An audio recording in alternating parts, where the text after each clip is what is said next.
सिंधी हिंदू परिवार में ॼायल अहिड़ा संत जो पंहिंजे नितनेम अनुशासन आचार्य भक्ति गुरु सेवा ऐं बेखूबी सां सनातन धर्म जे प्रचार जी अहिड़ी मिसाल सभिनि जे साम्हूं रखी, जंहिंखे ॾिसी पूज्य श्री संत समाज ऐं श्रद्धालु अॼु बि उन्हनि खे यादि कंदा आहिनि।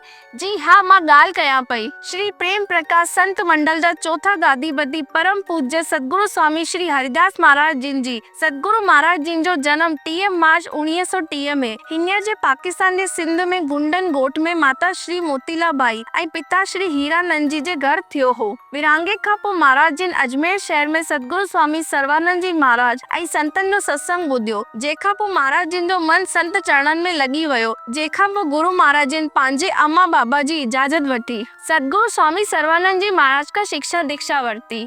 प्रेम प्रकाशी संत श्री मोनू राम जी ने संकलन में पढ़ण लाइ मिले थो कि महाराज जी पंहिंजे नियम ऐं गुरु सेवा जा ॾाढा पक्का हुआ कि पंहिंजे गुरुअ जे उथण खां पहिरीं सुबुह 4 बजे गरम पाणी जी बाल्टी टुवाल दातुनि सां गॾु गुरु जी ज़रूरी शयूं खणी गुरु दर जे ॿाहिरि खड़ा थी पईंदा हुआ। गुरु महाराज जिन 1992 खां 2000 तक श्री प्रेम प्रकाश संत मंडल जे चतुर्थ गादीपति जे रूप में सनातन धर्म जी सेवा कई ऐं हू हिकु दौर हो जंहिंमें गुरु महाराजन शहर शहर ऐं विदेशनि में भी सनातन धर्म जो प्रचार करे प्रेम प्रकाश संत मंडल जे आश्रमनि जी भी नींव रखाई। महाराज जिन जा चमत्कार गुरु भक्ति जी चर्चा अॼु भी शिष्यनि में ॾाढी मशहूर आहे।